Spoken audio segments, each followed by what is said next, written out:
सुकन्या जी, Orissa police. Radha Vallabh Shri Harivansh महाराज जी। महाराज जी, मैं नाम जप तो करती हूँ, परंतु कोई समस्या आ जाए या कुछ बुरा हो जाए तब भी नाम जप पे भरोसा तो रखती हूँ। पर अगर कोई घर वाले या दोस्त कुछ कह देते हैं तो मन में वही बात अटक जाती है। दोस्त तो दूर की बात है, घर वालों की बातों का क्या करूं? नाम जप में एक कारण बाधा भी उत्पन्न होती है महाराज जी। देखो, जब तक विवेक जागृत नहीं होता तब तक ये फसाव बने रहते हैं। जहाँ विवेक होता है एक सेकेंड में काट करके स्थित हो जाता है। मान लो किसी ने हमको कुछ कहा तो उस पर हम विचार करते हैं। अगर उसने व्यर्थ में हमको कहा तब तो सोचने लायक बात है ही नहीं। और अगर हम में कमी है, वो कमी कहा तो हमें दूर कर लेना चाहिए। अब जैसे कोई हमारा उपहास करे, भक्ति का उपहास करे, तो हम समझ रहे ना वो व्यर्थ है। बातुल भूत विवश मतवारे ते नहीं बोले वचन विचारे तिनकर कहा सुनी नहीं काना। हम ज्यादा देर अगर संसार की बात का चिंतन करके टिकेंगे तो हमारा अंतःकरण मलिन हो जाएगा। या तो हमसे उससे द्वेष हो जाएगा और या तो राग हो जाएगा। अनुकूल बात है तो राग हो जाएगा, प्रतिकूल है तो द्वेष हो जाएगा। राग द्वेष दोनों भगवान के मार्ग में बाधक है। इसलिए विवेक का प्रयोग करो ना। घर का या बाहर का कोई कुछ बोले, हम उसके बोलने से अपने दिमाग को परेशान कर लें, ये बुद्धिमानी नहीं, ये विवेक नहीं है। हमें अपनी मर्जी में जीना है। पहले तो ये सीखो। तुम मुस्कुराओ तो हम मुस्कुरा दें, ऐसा जीवन जिसका है ना वो बहुत खतरे का जीवन है। पहली बात तो आप चाहे बच्चा हो, चाहे जवान हो, चाहे कोई भी हो, आप अपनी मस्ती को नष्ट मत होने दीजिए। आजकल मस्ती को समझा जाता है व्यभिचार, शराब पीना, पार्टी वाली, नशा। ये मस्ती नहीं है, ये गुलामी है, ये पराधीनता है। विषयों की गुलामी, व्यसन की गुलामी, नाना प्रकार की। अपनी मस्ती भगवान है। अपने भगवान का चिंतन करते हुए मस्त है। तुम गाली दो, तुम प्रशंसा करो, ये तुम्हारा दिमाग है। जब हमारे विषय में कोई बात करे घर या बाहर का, तो बहुत विवेक से चिंतन करना चाहिए। ये व्यक्ति ऐसा बोला, चाहे घर का या बाहर का, क्या मेरे में कमी है? अगर हम ढूंढते हैं तब तो भगवान कृपा करके उनकी तरफ से हमें सावधान कर रहे हैं। यदि नहीं है तो फिर वो बोलता रहे पागल जैसा, हमें उसकी बात नहीं सुननी है। हम अपने लग गए राधा राधा राधा राधा। अगर ऐसी प्रवीणता नहीं रखोगे तो दिन भर विक्षेप पड़ता रहेगा। कोई कहे न कहे 10 साल पहले की बात सोचवा के मन विक्षेप करवा देगा। 10 साल पहले वो हमको स्कूल में ऐसा बोला था, अब वो परेशान करवा देगा, अभी वर्तमान में परेशान करा देगा। तो हम विवेक के द्वारा मन को और बुद्धि को तौले, जो कमियां हो उनको निकाले। और बिना कमी के संसार यदि हमें कह रहा है तो हमें उसकी चिंता नहीं करनी, चाहे घर का हो, चाहे पड़ोस का हो, चाहे देश का हो। किसका प्रश्न था, समझ पा रहे आप? नहीं तो आप परेशान हो जाएंगे, आप परेशान हो जाएंगे। परेशान नहीं होना। सबसे पहली साधना संतुष्टा एन केनवा। हर परिस्थिति में मुझे अपना दिमाग बचाना है। अगर हम ऐसे डिस्टर्ब होते गए तो धीरे धीरे कोई ऐसी बड़ी बात आ जाएगी जो डिप्रेशन में पहुंचा देगी। हमें काटना सीखना है, हर बात को काट के मस्त एकदम राधा राधा राधा। नहीं, अगर ये सब लोग खिलाफ हैं तो क्या होगा? भगवान है ना, प्रभु है ना, वो मंगल ही करेंगे। कोई कुछ बाल बांका नहीं कर सकता। हम गलत नहीं होने चाहिए। अगर गलत है और हमें कोई गलत कहता है तो धन्यवाद, आपने हमें सावधान किया, आगे से हम सावधानी पूर्वक चलेंगे, गलती नहीं होगी। गलत नहीं है तो आप बोलते रहो, आपका दिमाग है, हम अपनी मस्ती में राधा राधा राधा राधा। अगर ऐसे चलोगी तो पार पा जाओगी, नहीं तो संसार सपोर्ट करे असंभव नहीं सपोर्ट करेगा। एक आदमी बूढ़ा और जवान, उसका बेटा, वो घोड़ा लेके जा रहा था। तो बेटे ने कहा, पिताजी तुम बैठ जाओ, हम नीचे चल रहे हैं, क्योंकि आप बूढ़े हो, पिता हो। बैठ गए। 4 लोग मिले। अरे इस बुढ़े को शर्म नहीं आ रही, लड़के को पैदल चला रहा है, ऊपर घोड़े में बैठा है। उनका तुम बैठ जाओ, वो नीचे चले।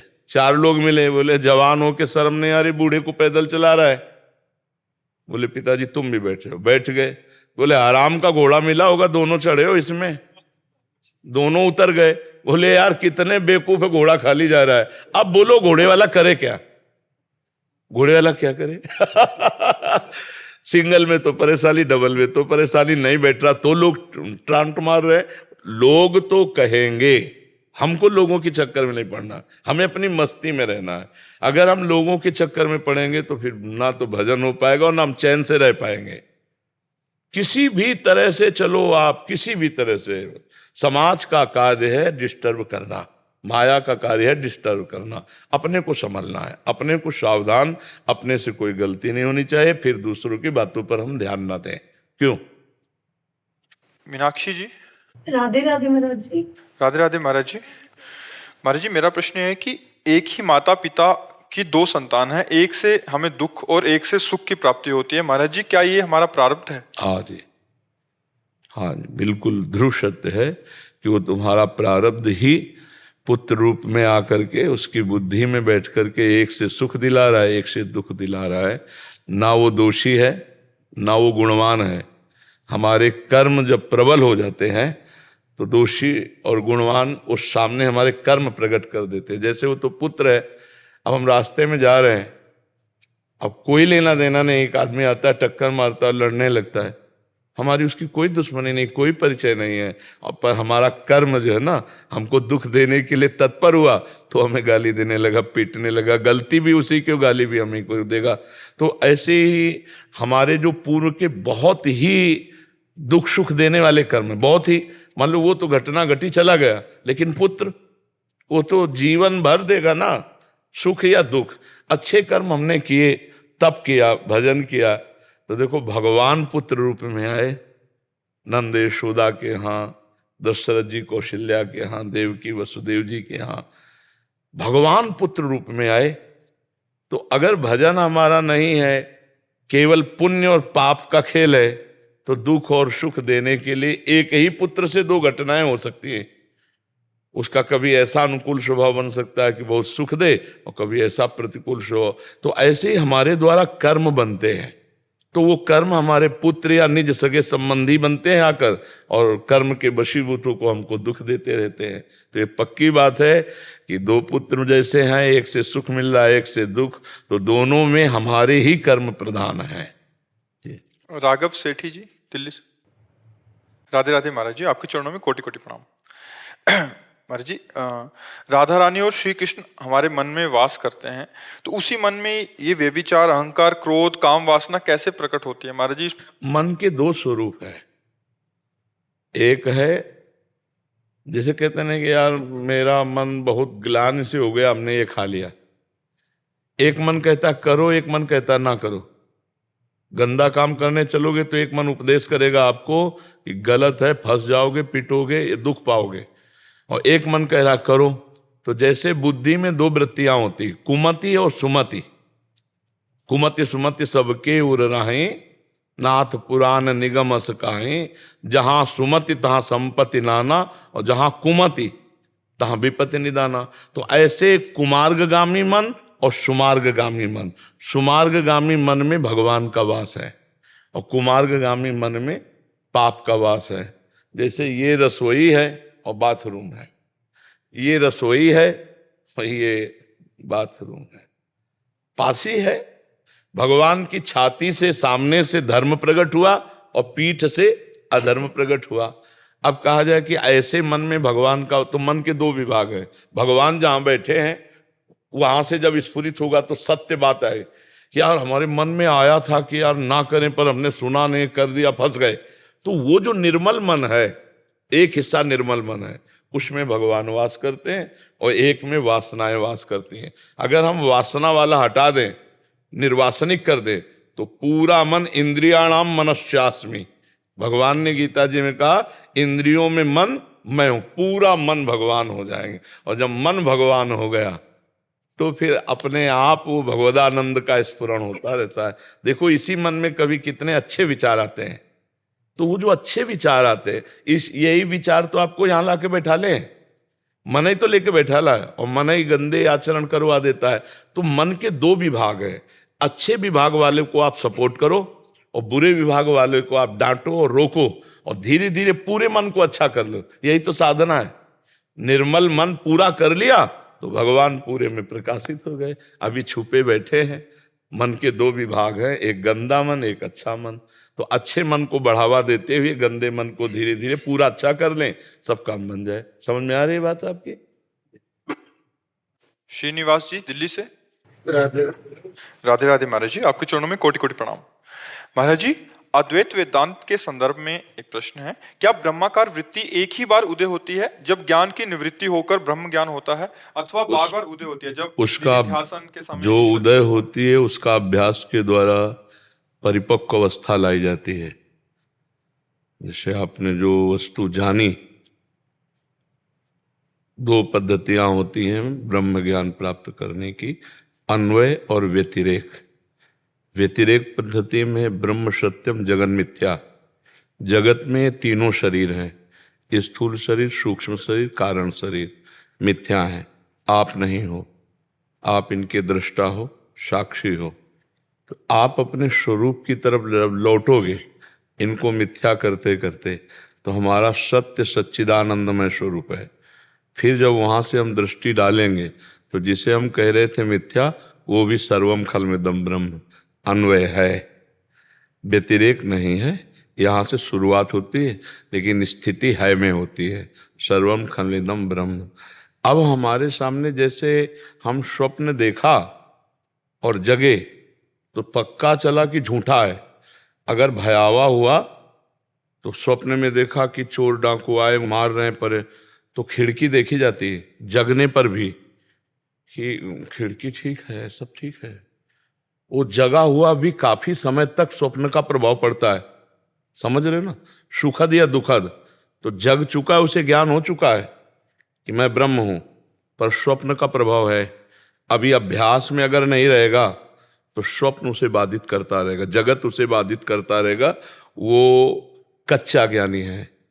आत्मज्ञान होना और आत्म तत्व में स्थित होना दोनों अलग बात है। तो ज्ञान तो एक बार हो गया, लेकिन उसमें स्थित होना। अब जैसे दो प्रकार का ज्ञान है, एक है शास्त्रीय ज्ञान, सत्संग से सुना हुआ या पढ़ा हुआ, और एक है अनुभूत ज्ञान। तो श्रद्धावान लभते ज्ञानम, श्रद्धावान को संतों के द्वारा, शास्त्र के द्वारा ज्ञान प्राप्त हुआ। तत्परा संयतेन्द्रिया, उस ज्ञान के तत्काल परायण हुआ और अपनी इंद्रियों को अंतर्मुख किया, अपनी इंद्रियों पर विजय प्राप्त की, मन पर विजय प्राप्त की। फिर ज्ञानम लब्ध्वा, उसी श्लोक में है, पराम शांति। ये अनुभूत ज्ञान है, वो शास्त्रीय ज्ञान है। जो श्रद्धावान लभते ज्ञानम, वो शास्त्रीय सत्संग से प्राप्त ज्ञान है।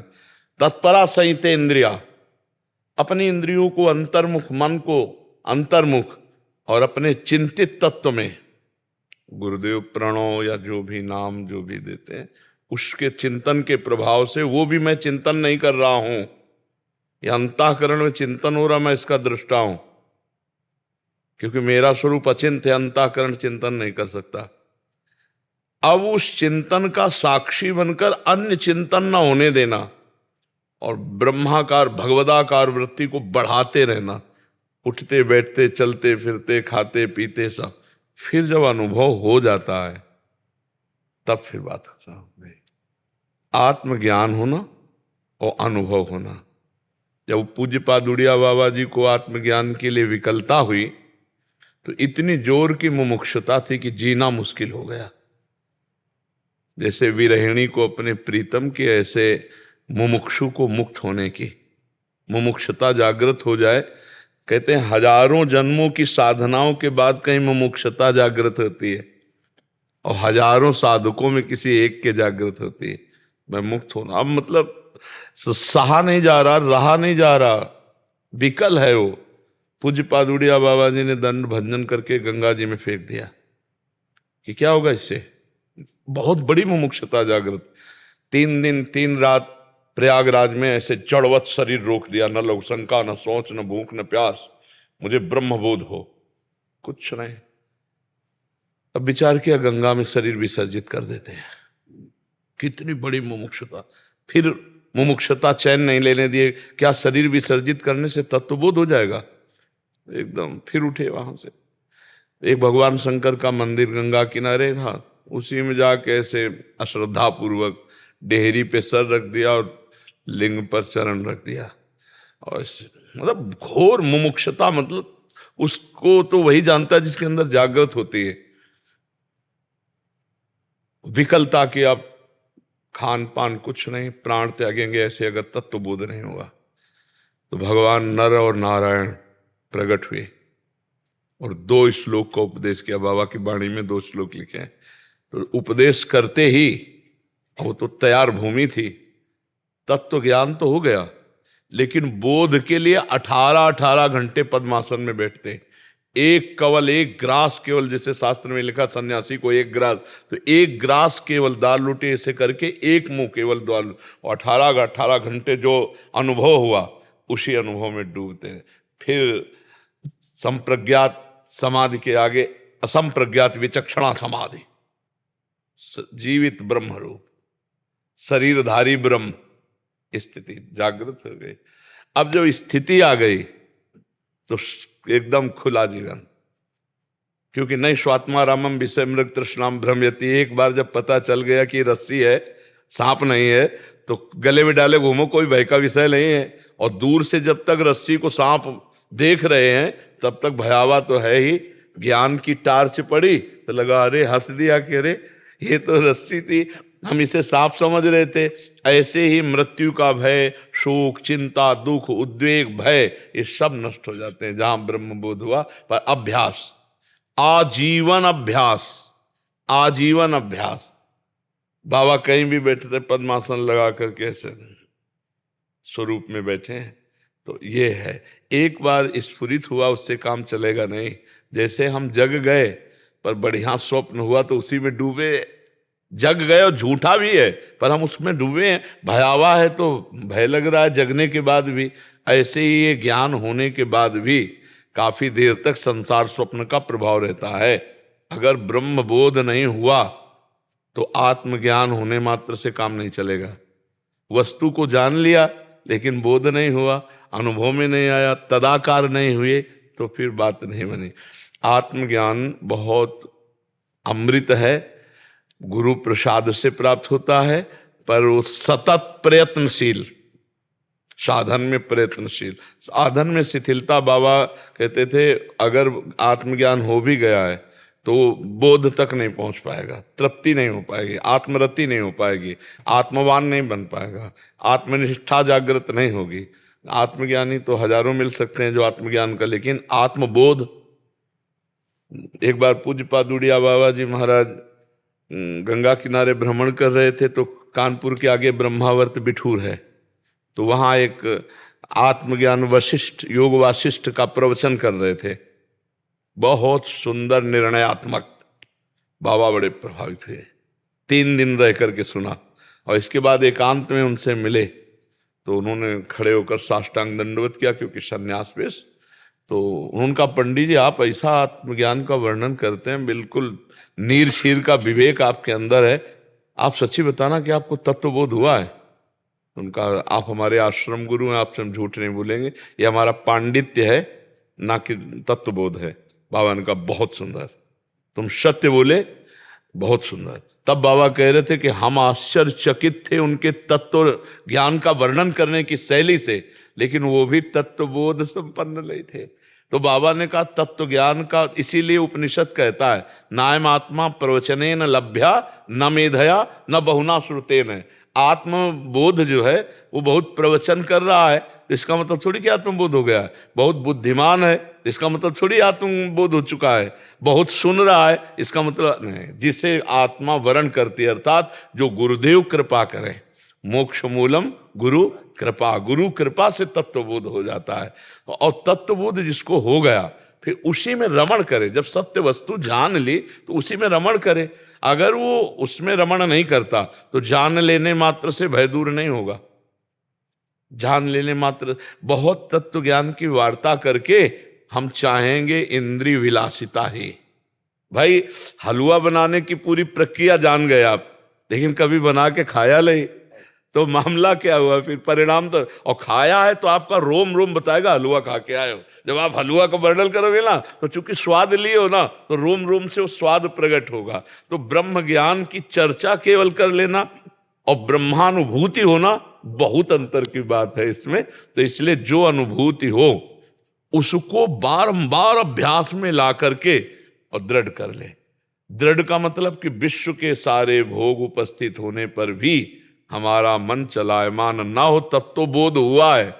नहीं तो केवल आत्मज्ञान की चर्चा मात्र होती है, बोध बात बहुत अलग। बोध जिन महापुरुषों को हुआ वो शरीर भाव रहित हो गए, देहातीत स्थिति है आत्मज्ञान, है नहीं। और देह की विलासिता में यदि फंसे हैं तो हमने गंगा किनारे एक से एक ब्रह्मबोध संपन्न महापुरुषों का दर्शन, 20 वर्ष वहीं गंगा किनारे भ्रमण किए ना, तो एक से एक अवधूत शिरोमणि, हाँ, नंग धड़ंग, कोई होश नहीं शरीर का, ब्रह्माकार वृत्ति में डूबे हुए हैं।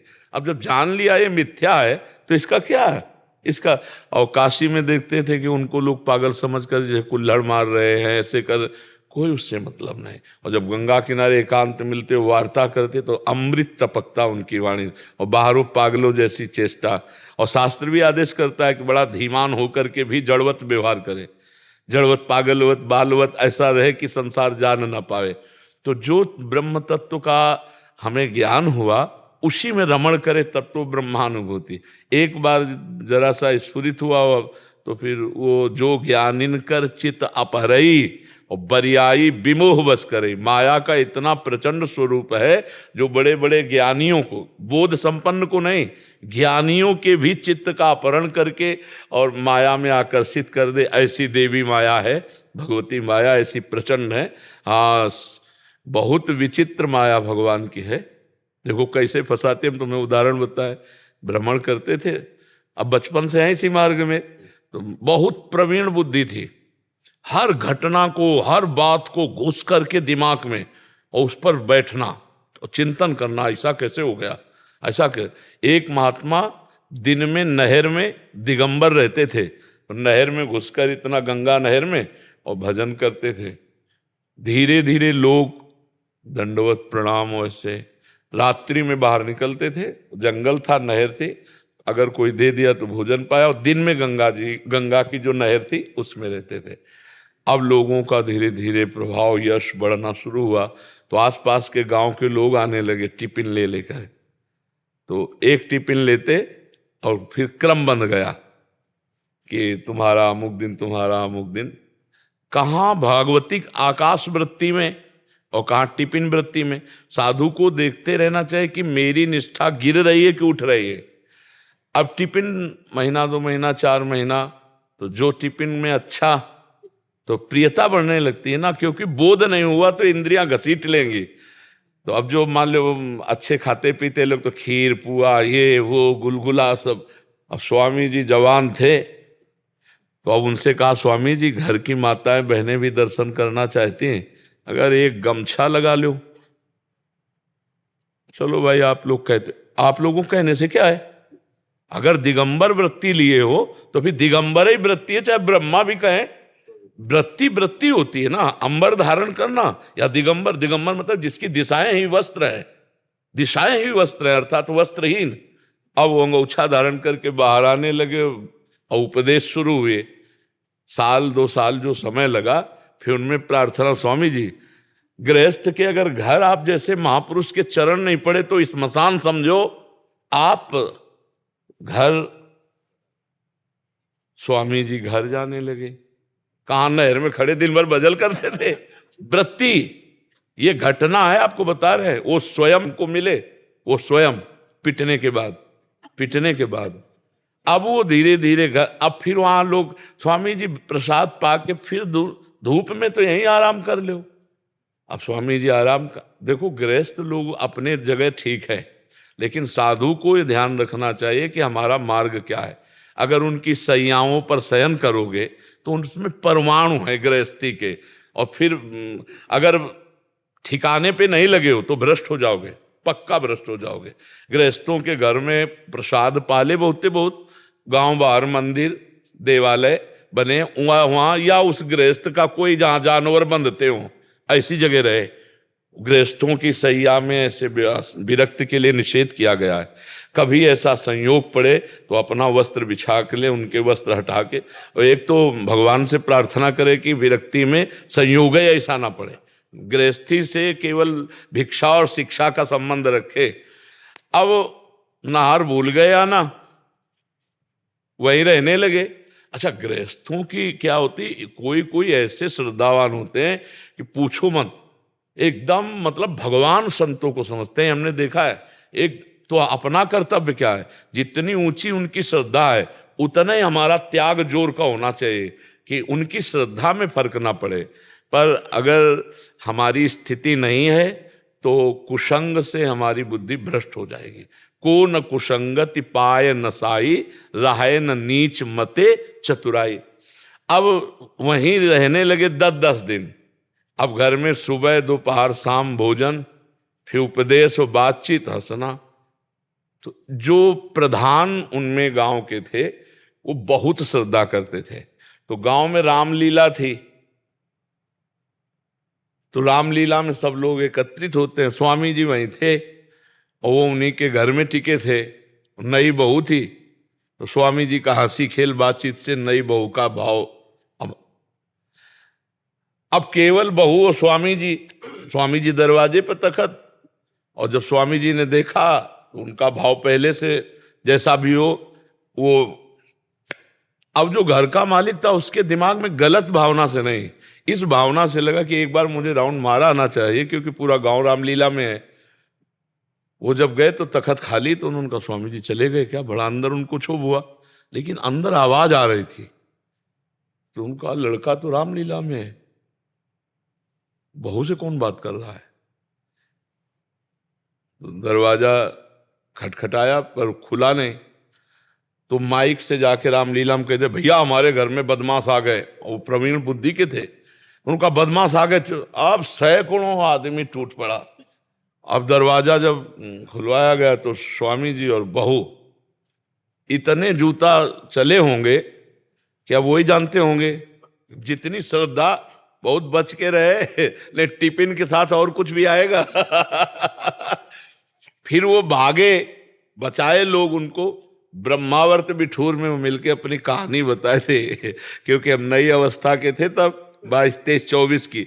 तब वो हमारे लिए बताए थे कि भाई बच के चलना, क्योंकि ये मार्ग ऐसा है। तो और क्या उनको तत्व ज्ञान नहीं था कि आत्मज्ञान? अरे जो शरीर का इतना राग त्याग कर खड़े, पर बोध नहीं था, तो माया ने गिरा दिया। इसी 3 खाई हैं, कंचन, कामिनी, कीर्ति। कंचन से बचा तो कामिनी, कामनी से बचा तो नाम, कीर्ति, यश। अगर इसमें लिप्त हो गया तो भी बोध रहेगा। ऐसे थोड़ी कि तुम साधन करो बोध हो गया। परीक्षाएं भी हैं, विघ्न भी हैं। अगर गुरुजनों का कृपा प्रसाद प्राप्त है, आप शास्त्र की आज्ञा के अनुसार चलोगे तो कोई तुम्हें भ्रष्ट नहीं कर सकता। जब हम गुरु और शास्त्र की आज्ञा का उल्लंघन करते हैं तब हम भ्रष्ट हो जाते हैं, अन्यथा माया ऐसे अटैक नहीं करती। शास्त्र आज्ञा का उल्लंघन किया तो आप ही मारे जाओगे। तो अब जो तत्व ज्ञान का स्फुरण हो, उसका अभ्यास, वैराग्य पुष्ट, दृढ़ वैराग्य, नहीं तो फिर ज्ञान वो केवल बकवास रह जाता है। बकवास का मतलब वाणी का विषय, और वाणी का विषय ज्ञान नहीं है। वो मन वाणी से अगोचर तत्व है। वो स्वयं से स्वयं को जाना जाता है, वो बुद्धि से नहीं जाना जाता। बुद्धि से जो जानने का विषय आता है वो सब प्रकृति होती है, परमात्मा नहीं आता है। समझ पाया? अब चूंकि प्रसंग ऐसा था कि उसको इतने विस्तार से समझाने के लिए कि क्या मान लो केवल ऐसा कि मैं ब्रह्म हूं तो इतने से काम नहीं चलेगा। माया पहले देखेगी तुम्हें ठोक बजा के तुम कितने ब्रह्म हो, क्योंकि ब्रह्म निष्काम पूर्ण कामाप्त काम। अब आपके अंदर कोई कामना नहीं आनी चाहिए। हर विषय का संयोग होने पर भी, यहां तक कि खाते हुए, पीते हुए, चलते हुए, भोगते हुए भी आपने नहीं खाया, नहीं पिया, नहीं देखा, नहीं भोगा। ये स्थिति ब्रह्मबोध की होती है। तो फिर चाहे चंदन लगाया जाए माथे पे और चाहे जूता चलाया जाए, दोनों में समान स्थिति होती ज्ञानी की, इसी शरीर पर वर्ताव होने पर। तो है बहुत ऊंची स्थिति। तो उसी का इसलिए भूमिका से बताया कि हाँ ना में तो बात नहीं बनेगी, उसको समझो कि कैसा अभ्यास होना चाहिए। अगर अभ्यास चूका तो ऐसे ऐसे ज्ञानियों को भी मुंह की खवा दिया। माया बहुत विचित्र है, केवल ज्ञान से काम नहीं चलेगा। इसीलिए सनकादि हर समय जपते रहते, हरि शरणम हरि शरणम हरि शरणम हरि। वही बचाते ले। हाँ बका, तुम्हारा ज्ञान जो है 1 मिनट में माया अपनी चकाचौंध में भुलवा दे, लेकिन जिनको बोध हो चुका है खत्म हो। जैसे भुने हुए चने पे दोबारा हाँ चाहे जितना खाद पानी लगाओ अंकुरण नहीं होगा, ऐसे तत्व ज्ञानी के हृदय में विषय स्फुरना नहीं हो सकता। जैसे लोग कहते हैं हमारे पास समय नहीं, हम कह रहे 24 घंटे में 18 घंटे आप काम करो, इससे ज्यादा तो नहीं कर पाओगे ना। 18 घंटे कोई काम नहीं कर सकता हमें लगता है, क्यों? कोई भी नहीं काम कर सकता। 12 घंटे बहुत समझ लो, पर चलो 2 विभाग कर लो, 24 घंटे होते हैं। 12 घंटे पढ़ाई लिखाई काम काज जो आप कर रहे हो, 6 घंटे सोने के समझ लीजिए, तो कितने बचे? 6 घंटे। इसमें 2 घंटे ले लो खान पान विभाग सब, फिर कितने बचे? 4 घंटे में अगर जो मनोरंजन इधर उधर समय बर्बाद करते हो वो अगर शास्त्र स्वाध्याय और नाम जप में लगा दो तो बहुत बड़ी उन्नति हो जाए। 24 घंटे में 20 घंटे आपके, 4 घंटे अध्यात्म में दे दो, शास्त्रों का स्वाध्याय नाम जप धर्म के कार्य करना मंदिर जाना जो भी जैसा, 4 घंटे भक्ति कर ले बहुत ज्यादा।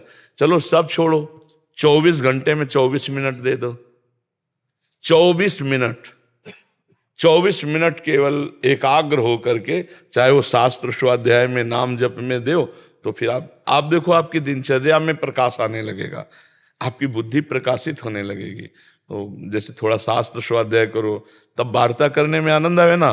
अब हम बंबई की वार्ता करें, हमको एक गली का भी पता नहीं, तो फिर परेशानी हो जाएगी ना बताने वाले को कि आप अमुक जगह गए, बोले नहीं, अमुक जगह बोले नहीं, तो हम फिर आपको बताएं तो कैसे बताएं? तो हम जिस विषय को जानना चाहें पहले उस विषय में घुसें और उसके कुछ पॉइंट तो जाने, फिर अंदर की बात हम किसी से पूछ सकते हैं। संत महात्मा से जब चर्चा करेंगे तो हमको आनंद आने लगेगा, क्योंकि हम पढ़े हैं, हम उस बात को समझना चाहते हैं अभी तो परमार्थ से। ठीक है, तो कोई न कोई ग्रंथ आप पढ़िए, तो हम एक ग्रंथ का नाम लें, आप उसे पढ़ के पूरा फिर हमें बताओ। साधक संजीवनी गीता प्रेस से आती है और पूज्य श्री स्वामी राम सुखदास जी की लिखी हुई है, इतनी मोटी है। तो एक भी श्लोक गीता का अर्थ सहित पढ़ो, उसको धीरे धीरे एक बार पढ़ जाओ तो आप देखोगे एक बार पढ़ने आपकी बुद्धि कितनी पवित्र हो गई। फिर जब चर्चा करोगे तो आनंद आने लगेगा आपका। ठीक है, आप जरूर लाना बच्चा, क्योंकि नए बच्चे हो ना, और अगर थोड़ा धर्म में चलोगे तो आगे चलकर धर्मात्मा पुरुष बन सकते हो। कि अगर ये ठान लेना तो हमारे भारत को सुधरने में देर न लगे, ये नशा न करें, ये बेविचार न करें, ये धर्म पूर्वक चलने लगे, तो ये चलेंगे तो इनके 4 दोस्त इनका अनुकरण करने लगे, तो फिर 5 का 10 अनुकरण करने, ऐसे बन जाएगा। हजारों बच्चे हैं जिन्होंने गंदी आदतें छोड़ दी सत्संग सुन के, हजारों लोग हैं ऐसे जो यहीं आके बोले कि हम सब नशा छोड़ दिए, गंदी बातें छोड़ दी, अच्छे से चल रहे हैं। तो आप तो अच्छे है ही हो, कोई नशा तो करते नहीं, क्योंकि चेहरा बता रहा है आपका। तो आप शास्त्र स्वाध्याय करने लगो तो आपको अध्यात्म का ज्ञान होने लगेगा। ठीक है महाराज जी, आप सभी पतंजलि योगपीठ से आए हैं, हरिद्वार से। आप सभी विरक्त भाव से ही चल रहे हैं महाराज जी। आप सभी साधकों के लिए आपके मार्गदर्शन महाराज जी, इस मार्ग में चल पड़े हैं विरक्ति के, तो किन किन सावधानियों का ध्यान रखें, कैसे? सबसे पहली बात, जैसे मकान की नींव मजबूत हो तो मकान बहुत अच्छा होता है, ऐसे ब्रह्मचर्य, चाहे स्त्री शरीर हो चाहे पुरुष शरीर हो, यदि वो निवृत्ति मार्ग में जाता है, प्रवृत्ति मार्ग गृहस्थ है, तो इस वस्त्र का प्रतीक है कि आप सब निवृत्ति मार्ग परायण हैं, मतलब गृहस्थ में अब नहीं जाना है। तो इसमें ये नियम ले लेना है कि शरीर भले छूट जाए, ब्रह्मचर्य नहीं टूटेगा। अगर ये नींव पक्की है तो फिर जो परमार्थ के ऊपर की वृत्तियां वो अपने आप आ जाएंगी। परमार्थ में रसेंद्रिय और जनेंद्रिय, वैसे तो 10 इंद्रियों को काबू में किया जाता है, पर 10 में प्रधान है रसेंद्रिय और जनेंद्रिय। इन दो ने पूरे विश्व को गुलाम बना रखा है। रसेंद्रिय और जनेंद्रिय, ज्ञान की बातें चाहे जितना कोई करे, वैराग्य की बातें करे, लेकिन 2 इंद्रियां, अच्छा खाने की जो प्रवृत्ति है और विषय भोगने की आकांक्षा, इस सब के चराचर हृदय में होती है। साधु भगवत मार्ग का पथिक इन्हीं इंद्रियों को काबू में करता है। जिसका भोजन सरस है उसका भजन नीरस होगा। और जिसका भोजन नीरस है उसका भजन सरस होगा, और जिसका भजन सरस होगा वही अध्यात्म में प्रारंभ से लेकर अंत तक टिकेगा। नहीं बीच में ऐसे माया प्रलोभन भेजेगी जिनमें भ्रष्ट हो जाता है साधक। भ्रष्ट हो गया तो बस एक बैलेंस बना के कोल्हू के बैल की तरह एक दिनचर्या, कोई परमानंद का अनुभव नहीं, दिव्य आनंद का अनुभव नहीं। अभी एक माता जी आई थी, तुम लोग शायद परिचित ना हो, गीता वाटिका गोरखपुर, भाई जी श्री हनुमान प्रसाद पोद्दार पूज्य श्री राधा बाबा के परिकर की, 85 वर्ष की थी।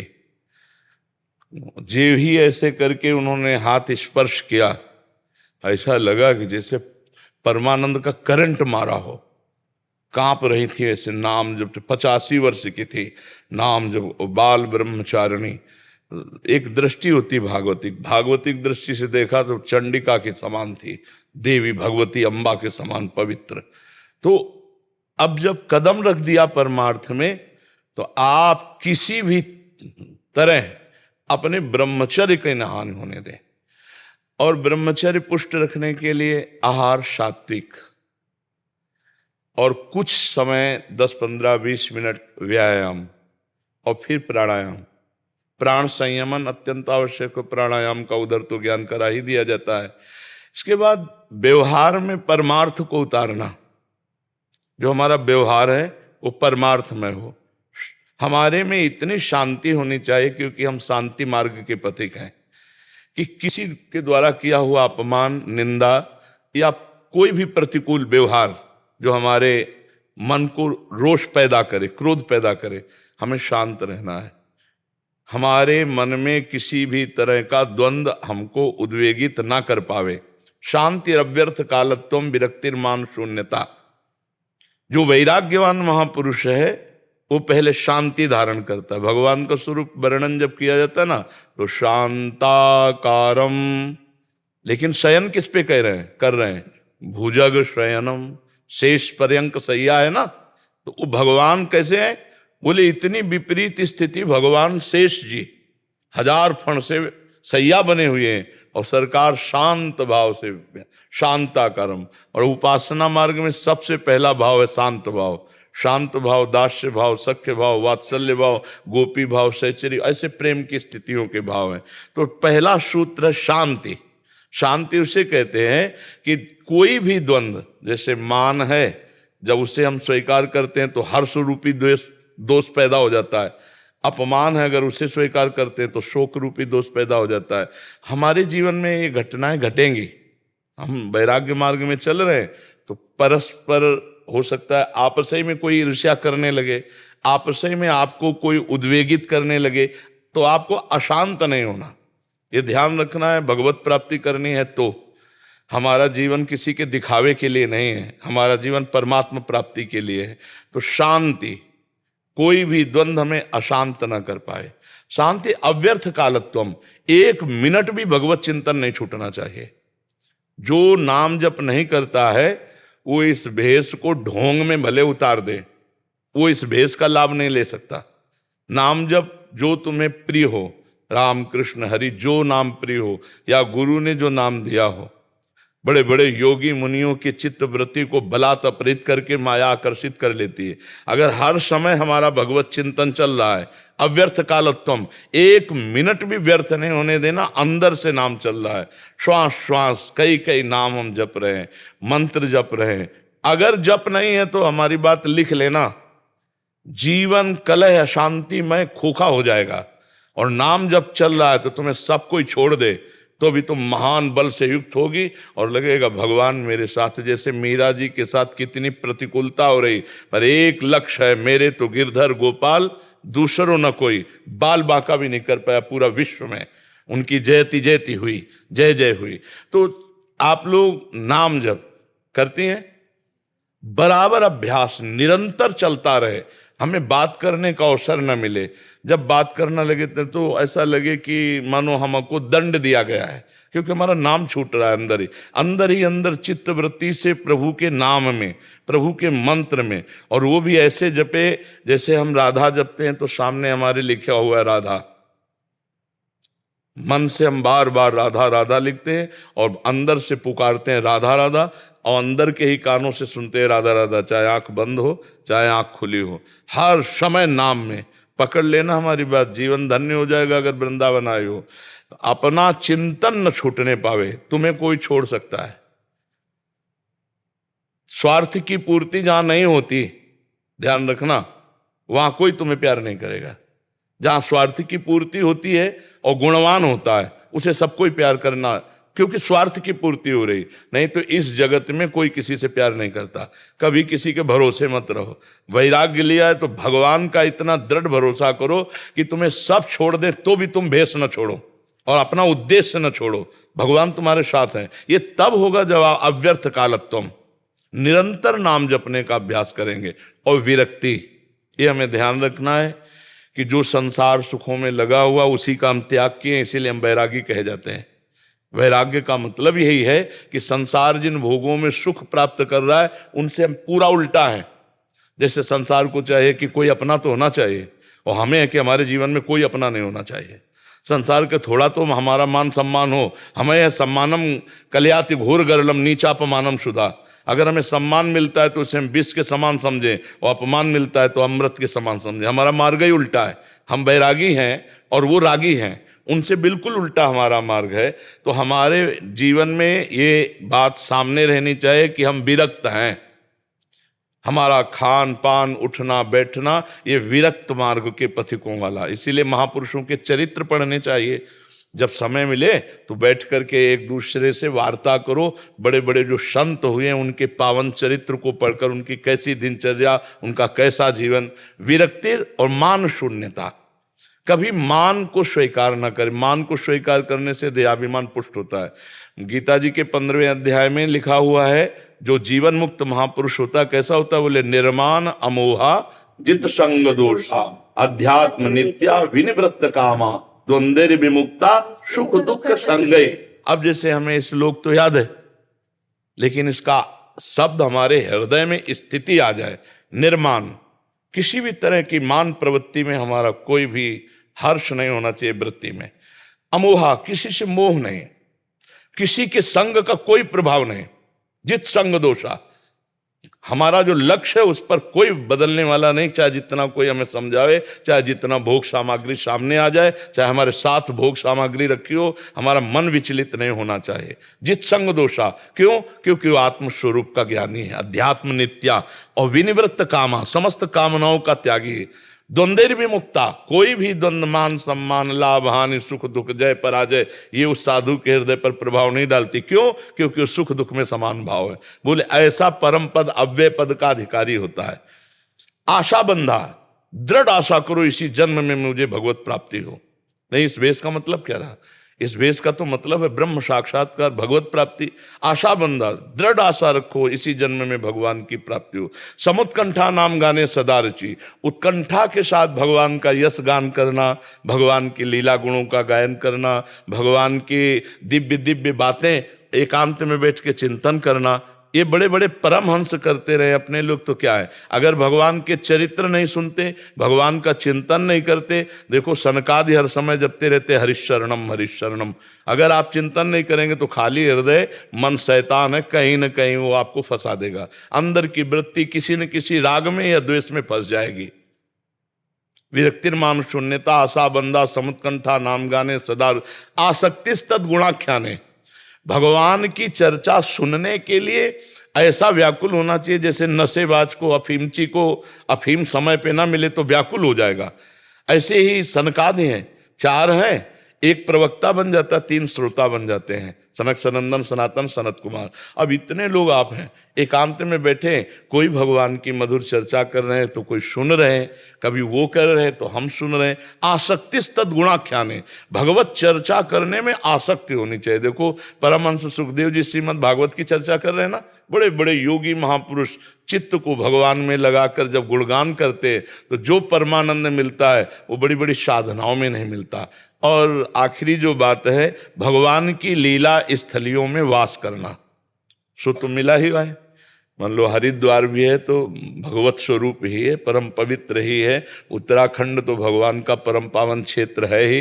अगर कभी कभी अवसर मिले तो जी लीला स्थली जैसे वृंदावन है, अवधपुरी है, ऐसे ऐसे कभी सामूहिक यात्रा की और भगवान की लीला स्थलियों के दर्शन किए। इस तरह हमारा जीवन परम पवित्र, भगवत चिंतन परायण, संग दोष रहित और अर्थ आदि की चाह न रह जाना। 3 ही दोष हैं जो हमको गिरा सकते हैं। पहला है रुपए की चाह, कंचन। हम कितना अर्थ बैंक बैलेंस कर लें, वासना अगर है तो विरक्ति ढोंग है, फिर कुछ नहीं। दूसरा शरीर सुख की आकांक्षा, जिसे कामनी कहते, कंचन कामनी और कीर्ति। तो जैसे स्त्री शरीर तो उसके लिए पुरुष आकर्षण से बिल्कुल बचना चाहिए। सांसारिक सुख के लिए वैराग्य नहीं लेना चाहिए। वैराग्य का मतलब है कि जिसके हम आश्रित हैं तो फिर वो भी घोर वैरागी होना चाहिए और हमारा शोषण न करे। अगर शोषण करे तो सिंहवत हो जाए। हमारी बात समझना, कहीं भी रहो सिंहवत रहो, सिंह की तरह रहो। भगवान और कानून दोनों हैं। समर्थ भगवान का आश्रय और प्रगट में अगर कोई आवश्यकता पड़े तो कानून का आश्रय, लेकिन अपने जीवन को परम पवित्र रखना चाहिए। अपवित्र आचरण जीवन में न होने पावे और खूब नाम जप करो और भगवान से प्रार्थना करो कि इसी जन्म में मिल जाओ या तत्वबोध हो जाए तो जीवन सार्थक हो जाओ। हमें बहुत खुशी है, जैसे आप लोग ऐसे सब नवीन अवस्था में, बहुत खुशी। पर पवित्रता, झुकना नहीं, टूटना नहीं। अकेले रहे हैं, टूटने का जब अवसर आया है तो हमें भागवतिक कृपा बल मिला है। सावधान, तुम्हारी जिंदगी का लक्ष्य क्या है, तब जाकर के जो बात समझ में भगवान की कृपा से। कोई तुम्हारा सहयोगी नहीं है, हरि गुरु ही हमारे सहयोगी हैं। और गुरु वो जो विषय छोड़ावे, गुरु वो जो साधु सेवावे, गुरु वो जो तत्वबोध करावे, गुरु वो जो संसार के भोगों से हमें बचाकर भगवान में लगा दे। कोई भी हो, कहीं भी हो, सिंहवत रहना, भजन करना, भगवान तुम्हारे साथ है। कभी भी कहीं ऐसा हो तो प्रश्न तुरंत करे। जब सिंहवत रहोगी तो औरों को भी संभाल लोगी। आप देवी हो और खुद परम पद की अधिकार नहीं बनोगी। आई हो तो हमारी यही प्रार्थना, सच्चे बनो और भगवान को प्राप्त करो। राधे राधे जी। मैं बालकृष्ण गुरुस्वामी हूँ। विश्व में गाय का महत्व बताने वाले एक पहला शास्त्रज्ञ श्री कृष्ण भगवान है। महाराज, मेरा नाम बालकृष्ण है, मैं तेलंगाना राज्य से हूँ। मैं अभी तक 22,000 किलोमीटर तक पैदल यात्रा करा कि गाय को बचाने के लिए। मेरा प्रश्न है, आप यज्ञ यागादि क्रतु सब करते, बहुत जे स्वामी जी है, सब ये करने को बहुत जे स्वामी जी है। स्वामी, अगर गाय नहीं है तो यज्ञ यागादि क्रतु कैसे कर सकते? कैसे हो जाएगा? बिल्कुल बिल्कुल। पूरा देश भर में मैं जब पैदल चल रहा हूँ, पूरा जर्सी गाय है, कहीं भी देशी गाय के नस्लें नहीं है। ये बात मैं अमित शाह जी को भी बताया था। हाँ, अभी आपने देखा नहीं है, लाखों गाय हमारे ब्रजमंडल में है देसी, लाखों गाय हैं। पूज्य रमेश बाबा, कई ऐसे महान संत हैं, पूज्य श्री गुरु शरणानंद जी, लाखों गायों का पालन पोषण हो रहा है। हम आपका बहुत ही वंदन करते हैं कि आप हमारे धर्म के मूल गौ के प्रति इतनी श्रद्धा, इतना पूर्ण समर्पण कर रहे हैं। और ये बात सबको समझनी चाहिए कि हमारा धर्म प्रिय देश है। हमारा जो देश भारत देश है, ये शास्त्रों में बहुत वंदनीय धर्म प्रिय देश है। और धर्म का मूल गाय है हमारे यहाँ, धर्म का मूल गौ माता है। ये साक्षात यहाँ से नहीं, ऊपर के लोकों में भी वशिष्ठ जी के पास जो कामधेनु गाय, उसी से सब भविष्यान्न की पूर्ति होती है। जमदग्नि जी के पास गाय थी, जो शास्त्राव अर्जुन ने अपहरण किया तो भगवान परशुराम जी ने 21 बार क्षत्रियों का विनाश किया। मूल उसमें गाय ही कारण थी। तो गाय की रक्षा के लिए भगवान गोविंद प्रकट हुए, शास्त्रों गायों को स्वयं चराया, उनकी सेवा की। तो गौ से तो हमारा जीवन ही है। बहुत सी ऐसी हमारी प्रवृत्तियां बदलती जा रही हैं जो हमारे धर्म के विरुद्ध हैं। कि देखो, हमारे आपके प्रयास छोटे छोटे, जब तक हमको सरकार का पूरा सपोर्ट नहीं मिलेगा तब तक आप पैदल चलो, आप पैदल चलो, आप पैदल चलो, आप प्रयास करो, तो उसका प्रयास उतना नहीं पड़ेगा जितना सरकार से पड़ेगा। हम ऐसे जो बद स्थान हैं जिसमें गायों को रोज काटा जाता है, आप जानते हैं, नहीं जानते हैं, तो उन पर अगर सरकार रोक करे तो हमारी गौ रक्षा हो जाए ना। हमारी सभा, समाज, गांव, नगर इस बात पर उत्साहित हो, अगर 1-1 रुपया जोड़े तो 100 गौओं की रक्षा के लिए हमें गौशाला खोले, 100 गौओं की दूसरी खोले, इस तरह से बनेगा। और जो दूध नहीं देती या बैल है, सांड है, उनको ऐसे खुला छोड़ा जाता है, तो ऐसे से हमारी गौ सेवा कैसे पुष्ट होगी? हमें सबको जागृत होना पड़ेगा गौ सेवा के लिए। उसकी दृष्टि पार्थिव रुपये पर है, ना कि धर्म पर है, ना कि शरीर स्वस्थता पर है, ना कि भगवत प्रसन्नता पर है। कि स्वयं भगवान श्री कृष्णचंद्र गौओं के पीछे घूमकर उनको चराया, उनका पालन पोषण किया। हम उन्हीं की संतान हैं, भगवान के ही तो जन हैं। तो अगर हम गौ सेवा नहीं कर पाते हैं तो कुछ अर्थ निकाल देते हैं, और कई लोग मिलकर के एक छोटी सी गौशाला खोल लेते हैं। जो गायें दूध नहीं देती हैं हम उनकी भी सेवा करें, जो बैल छोड़ दिए जाते हैं हम उनकी भी सेवा करें। धर्म का स्वरूप है बैल और गाय, ये हमारे धर्म के प्रतीक है। पर आज ना नई पीढ़ी से समझ रही है और ना अर्थ लोलुप समाज समझ रही इस बात को। तो सब लोग मिलकर इस पर लगे, तभी विजय प्राप्त हो सकती है। नहीं महाराज, आपने अभी बोला आपके स्वास्थ्य के लिए पूरा देश भर प्रार्थना कर रहे, आप अच्छे रहना बोल के। जैसे आप लोग आए तो पूरा देश भर में इकट्ठा होता, हमारे जैसे लोग कितने भी और बिल्कुल हाँ, बिल्कुल कह रहे, बिल्कुल। आप आए तो भी कब भगवान बुलाता नहीं मालूम। भगवान, आप तो भगवान समझते सब जन। आज तो मैं पहली बार देखा, मैं चिन्नजीयर स्वामी के आश्रम में, सभी आश्रम में फिरा, आज सुबह में पहली बार 1:30 बजे से आपका इंतजार में थे।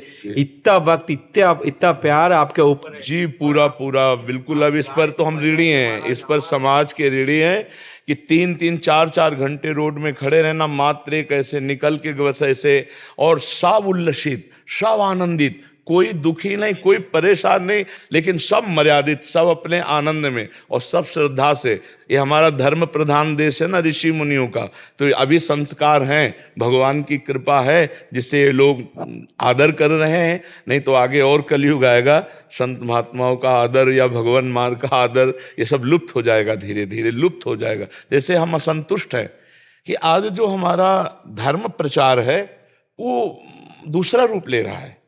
आज जो हमारे शास्त्रों की व्याख्या है वो दूसरे रूप में की जा रही, केवल अर्थ प्रधान वासनाओं के पोषण के लिए। धर्म और भगवान, वो अंदर की बात वासना, जो बाहर बात वैराग्य की कर रहे हैं, वो अंदर वासना का खेल खेल रहे, तो क्या वैराग्य का लक्षण चले। पर फिर भी भगवान की अभी कृपा है, संत महात्मा जन है, अभी धर्मात्मा जन जैसे आप पैदल चल करके गौ माता की रक्षा के लिए ऐसा व्रत लिए कि पूरे भारत में भ्रमण कर हम ऐसा करें। तो हम भी यही प्रार्थना समस्त भारतवासियों से, समस्त देशवासियों के चरणों में झुक के करते हैं कि धर्म स्वरूपा गाय की रक्षा की जाए।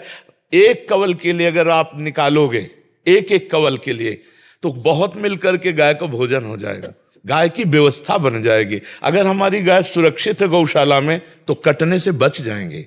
तो ये वही गाय हैं जैसे सड़कों में बैठी हैं, इधर उधर घूम रही हैं, तो उनको लोग ले जा रहे हैं। तो हम लोग 4 लोग अगर धन है तो ऐसी व्यवस्था करें, कोई गौशाला खोल लें और उनको चारा। हमारी व्यवस्था नहीं बन पा रही है तो महीने में अगर हम 100 रुपया गाय के लिए निकालें हर भारतवासी, तो हमारी गाय सुरक्षित हो जाएगी और इसमें किसी को कष्ट नहीं मिलेगा। धर्म की रक्षा होगी तो आपको अपने आप सुख मिलेगा, शांति मिलेगी।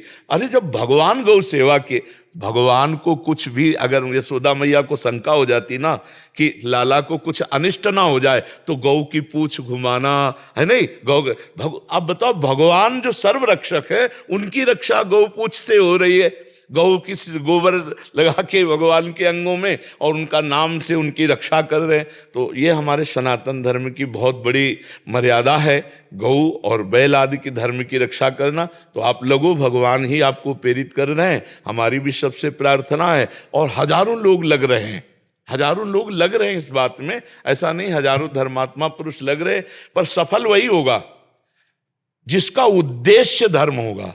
गौ रक्षा या गौ पोषण के बहाने अपनी वासनाओं का पोषण करना, वो तो बात अलग हो गई। डोनेशन लेकर के अपने में प्रयोग करना, छाप गई गांव की और अन्य लगा लेना, वो अलग। जिसका उद्देश्य गौ सेवा है उसके साथ भगवान है, और जिसके साथ भगवान वहां विजय पक्की है, उसकी बात जरूर पक्की होगी, उसकी जरूर बात पूरी होगी। जो इच्छा करी हो मन माही, हरि प्रसाद कछु दुर्लभ नाही। आप बिल्कुल धर्म पूर्वक से